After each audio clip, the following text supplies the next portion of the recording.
Did you know the Roth IRA was not invented until 1997? What the heck did people do before then? Well, here you go, you greasy rats. 3000 BC, people started scribbling interest rates on clay tablets, 33% for bread and 20% for shiny stuff. 2000 BC, Mesopotamians hit the high seas.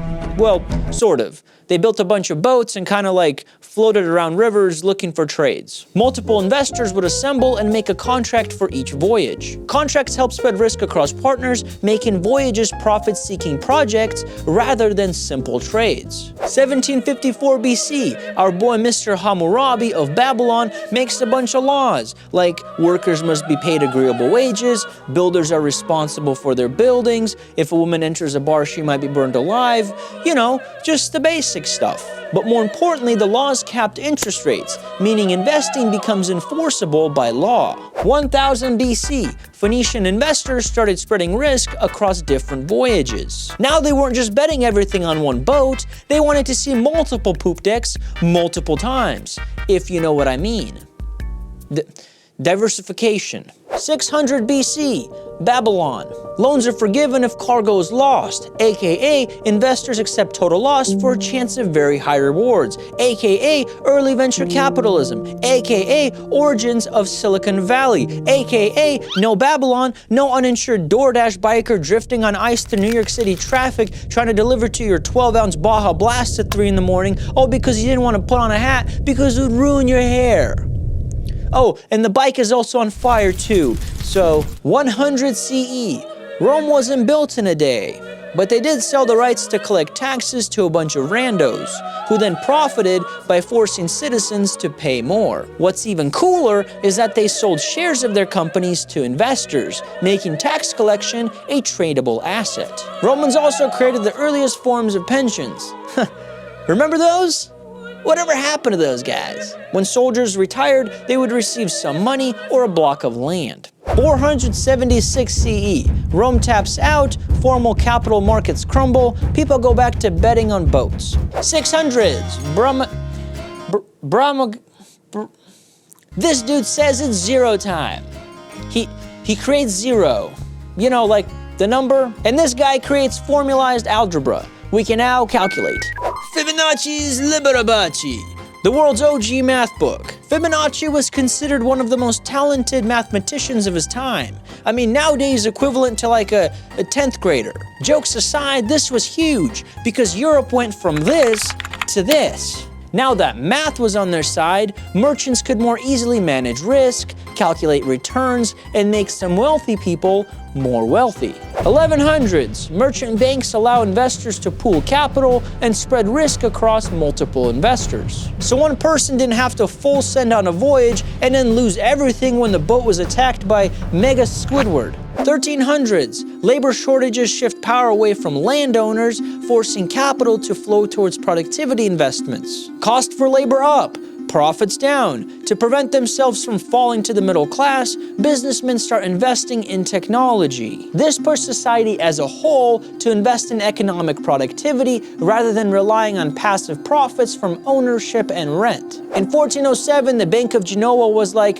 oh, you want to buy debt? Oh, we got debt. We got lots of debt.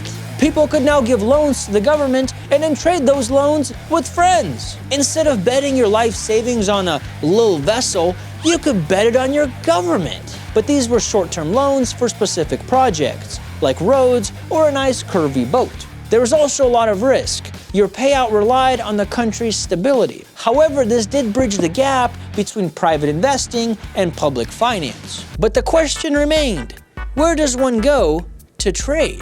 And that question remained for another 120 years, at which point anyone could take a quick horse ride over to the Netherlands and participate in the art of commodity exchange. But it wasn't just commodities, it was also bills of exchange and government debt. No stocks though. In 1600, the British East India Company was the first permanent joint stock company with tradable shares, meaning the business did not end after just one trading voyage. They kept operating, or shall we say, floating. Because boats, You see, they float when exposed to water. People could now stay invested in trading companies over a long period of time. In 1609, the Amsterdam Stock Exchange made investing something you can do on a Tuesday afternoon. You no longer had to worry about the business side of things, like hiring crew, managing ships, and wondering what kind of gear's your queen on, cause dang, she's not skipping arm day. She also has lead on her face. More people could now own a piece of a company that they don't directly control. Did someone say tulips? Because it's 1637 and they cost more than a house. The tulip mania showed that prices could be driven by speculation rather than utility and profits. 1694, England is like, we got a bonk, come bonk with us. The Bank of England made government debt a stable and reliable asset class. And they also ate rats. Huge profits, rapid wealth growth, virtually risk-free. The South Sea Company realized they could just say whatever they want, and ladies and gentlemen, we have our first stock market crash. 1776, Adam Smith does some mental jujitsu and changes how people perceive wealth, from something you hoard under your horse-hair-filled mattress to a fuel that could increase societal production and as a result, increase wealth for everybody.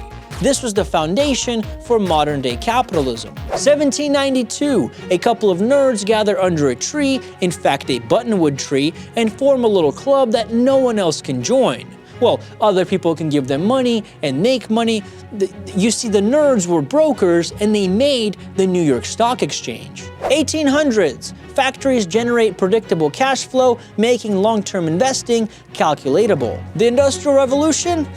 More like revolutionizing the industry of finance. Am I right? Heating up water with ancient plants made production continuous and predictable. And Wall Street was like, yay. 1855, limited liability was introduced, meaning investors could only lose what they put in, unlike before when your land, house, and children were on the line. Just kidding, they didn't sell their children. They would lend them like little loans that could plant potatoes. 1867, Edward creates this annoying device that would tick like non-stop. People couldn't get a full night of sleep. Well, that was probably because they could now see and obsess over real-time stock prices. 1924, what do you call a group of stocks that people can buy shares of once per day at closing price? A mutual fund. That wasn't a joke. You see, I said that in a joke format, but there was no joke there. It was the way I was saying the words that might have made you think there was going to be a joke, but there wasn't. There could have been, but I chose not to do a joke instead. Keep in mind that at this point, only a small percentage of the population owned stocks, but that number would rise significantly over the next century. Here's a graph that ChatGPT made that's probably not right at all. And then people were like, hey, what if I take out a loan and buy stocks with it? I mean, what are they gonna do? Because it's 1929 and I don't know what a margin call is. The 1929 market crash wiped out the banks and triggered a very good depression. 1933, the US Congress comes up with a genius idea. Companies can't lie. 1944, the US dollar emerges as supreme leader of currency. 1952, Harry does some math and shows diversification is cool. 1971, Nixon is like, I hate gold. I hate everything about it. You'll see, you'll all see. 1974, retirement funds are like, it's Morbin time, and get a pretty huge upgrade, enabling professional management and normalizing stocks. This is where investing in the economy goes from optional to necessary. 1976, Bogleheads are born. John Bogle unleashes the first index fund, tracking the 500 largest companies in the US, proving that picking individual stocks is more luck than skill. What happens when you let a bunch of internationally connected calculators that are 1,000,000 times faster than humans buy and sell stocks, and you tell all of them to sell if the market drops below 5%, and then the market drops below 5%? Well, you get the 1987 Black Monday stock crash, of course. E-Trade allows people to buy and sell stocks at the comfort of sitting at home in their nice and cozy lazy boy? What? We get ETFs which are like mutual funds except you could trade them at any point of the day? What? Bill Gates jumps over a chair? What? Stock market crash, wiping out billions because people invested in internet companies that did not have any profits or even a business plan, like Pixelon. This was a hot site back then. Another stock market crash. Wah wah. Just watch this movie, it explains everything. And Michael Scott takes this guy's cap. No, my cap. That's my cap. That's my cap. That is my cap. Throughout the 2010s, more and more money flowed into passively managed funds. People went from betting on individual companies that looked all cool with their leather jacket and packed lunch to just automatically betting on all the largest companies. I mean, who needs analysis when you could just inflate the crap out of the top 7 companies to the point where they're worth more than 35% of the entire S&P 500 market cap? Just kidding. The rat goes like this, like this, like this. You are now a normal rat.